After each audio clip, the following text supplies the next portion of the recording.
Okay, today we're reading out of As Bill Sees It, the references to forgiveness. Michael's going to start on page 52, to guard against a slip. Okay, page 52, to guard against a slip. Suppose we fall short of our chosen ideals and stumble. Does this mean we are going to get drunk? Some people tell us so, but this is only a half-truth.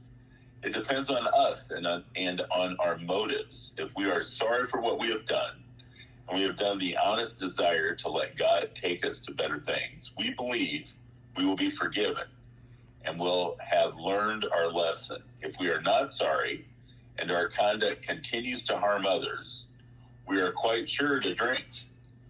These are facts out of our experience. All righty. Next reading is 89. Review the day. When we retire at night, we constructively review our day. Were we resentful, selfish, dishonest, or afraid? Do we owe an apology? Have we kept something to ourselves which should be discussed with another person at once? Were we kind and loving toward all? What could we have done better? Were we thinking of ourselves most of the time? Or were we thinking of what we could do for others, of what we could pack into the stream of life? We must be careful not to drift into worry, remorse, or morbid reflection, for that would diminish our usefulness to ourselves and to others. After making our review, we ask God's forgiveness and inquire what corrective measures should be taken. Okay, Michael's going to read 151. Start by forgiving. Page 151, start by forgiving. The moment we ponder a twisted or broken relationship with another person, our emotions go on the defensive. To escape looking at the wrongs we have done another, we resentfully focus on the wrong he has done us. Triumphantly, we seize upon his slightest misbehavior as the perfect excuse for minimizing or forgetting our own. Right here, we need to fetch ourselves up sharply. Let's remember that alcoholics are not the only ones bedeviled by sick emotions. In many instances, we are really dealing with fellow sufferers, people whose woes we have increased. If we are about to ask forgiveness for ourselves, why shouldn't we start by forgiving them one and all? Okay. 204. The building of character. Since most of us are born with an abundance of natural desires, it isn't strange that we often let these far exceed their intended purpose.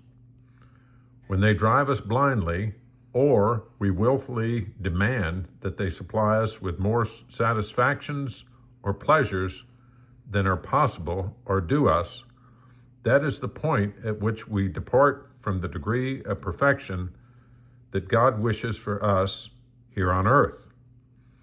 That is the measure of our character defects, or if you wish, of our sins. If we ask God, he will certainly forgive our derelictions. But in no case does he render us white as snow and keep us that way without our cooperation. That is something we are supposed to be willing to work towards ourselves. He asks only that we try as best we know how to make progress in the building of character. 268. Yeah, why don't you read that one? I'll do 268. All right. I'll do the last one. Those other people. Just like you, I have often thought myself the victim of what other people say and do. Yet, every time I confess the sin of such people, especially those whose sins did not correspond exactly with my own, I found that I only increased the total damage. My own resentment, my self-pity, would often render me well nigh useless to anybody.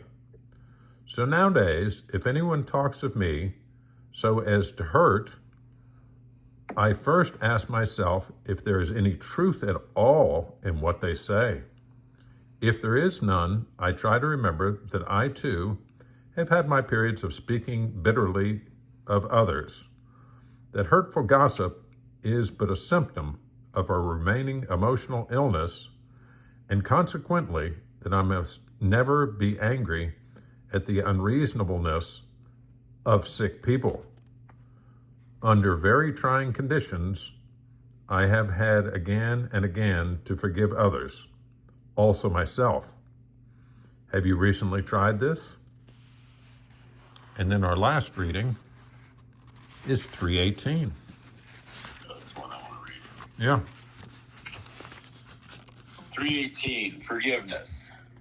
Through the vital fifth step, we began to get the feeling that we could be forgiven no matter what we had thought or done. Often it was while working on the step with our sponsors or spiritual advisors that we first felt truly able to forgive others, no matter how deeply we felt they had wronged us. Our moral inventory had persuaded us that all-round forgiveness was desirable, but it was only when we resolutely tackled step 5 that we inwardly knew we'd be able to receive forgiveness and give it too.